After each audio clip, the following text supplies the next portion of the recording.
ঈদের দিনের viral recipe. এটা ছাড়া ঈদের দিন যেন একদমই জমে না। পাতিল ভর্তি করে যখন গরুর মাংস রান্না করা হয় তখন এত সুন্দর একটা স্মেল বের হয়, পুরো বাড়ি মোমো করে। প্রথমে আমি 5 কেজির মতো গরুর মাংস নিয়ে নিয়েছি। 1 কাপ শুকনা মরিচ ফালি দিয়ে দিয়েছি, 1 কাপ রসুন দিয়ে দিয়েছি, 1 কাপের মতো পেঁয়াজ দিয়ে দিয়েছি, লবণ 2.5 চা চামচ, হলুদ গুঁড়ো 2 চা চামচ, গোটা জিরা দিয়ে দিয়েছি 2 চা চামচ, 2 টেবিল চামচ দিয়েছি ধনিয়ার গুঁড়া, লাল মরিচের গুঁড়াও দিয়ে দিয়েছি 2 চা চামচের মতো, এলাচ থেতো করে দিয়েছি 10-12টার মতো, দারুচিনি দিয়ে দিয়েছি বেশ কয়েক খণ্ড, লবঙ্গ দিয়ে দিয়েছি 4-5টার মতো, 2-3টা তেজপাতা, 3 টেবিল চামচের মতো আদা পেস্ট, গরম মশলার পেস্ট দিয়ে দিয়েছি 2 চা চামচ, জিরা পেস্ট দিয়ে দিলাম 2 টেবিল চামচের মতো। এখন দিয়ে দিচ্ছি 2 কাপ সয়াবিন তেল।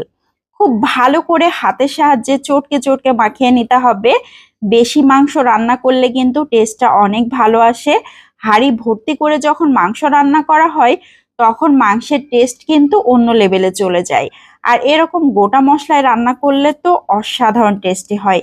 আমি সামান্য একটু পানি দিয়ে দিলাম হাতটা ধুয়ে, এখানে আর কোনো পানি দিব না।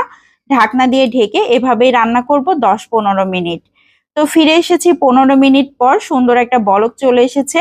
এখন আবারও নেড়েচেড়ে সবকিছু উল্টে পাল্টে দিচ্ছি। এ পর্যায়ে কিন্তু মাংস থেকে অনেকটাই পানি বের হয়েছে, আরো পানি বের হবে। যে পানি বের হবে সেই পানিতেই মাংসটা খুব সুন্দরভাবে কষানো হয়ে যাবে। তো এইভাবে নাড়াচাড়া করে আমি ঢাকনা দিয়ে ঢেকে একদম রান্না করে নেব আধা ঘন্টা। তো ফিরে আসলাম আধা ঘন্টা পরে। পানি একদমই শুকিয়ে গিয়েছে, তেল উঠে আসা মতো হয়ে গিয়েছে। এখন শুধুমাত্র অনবরত নাড়াচাড়া করে একদম ভাজা ভাজা করে নিতে হবে। মাংস যত ভালো করে কষানো যাবে খেতে কিন্তু ততটাই মজার হবে।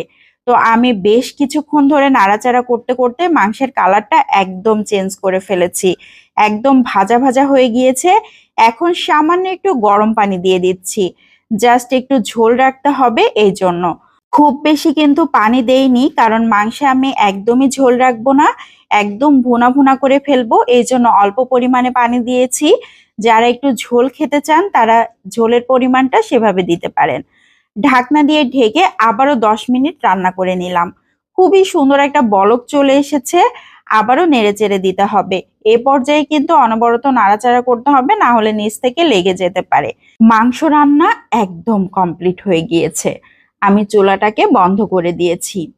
এভাবে গোটা মশলায় গরুর মাংস রান্না করলে এত বেশি মজার হয়, আর একদম ঝামেলা ছাড়া। খুবই মজার একটা মাংস রান্না।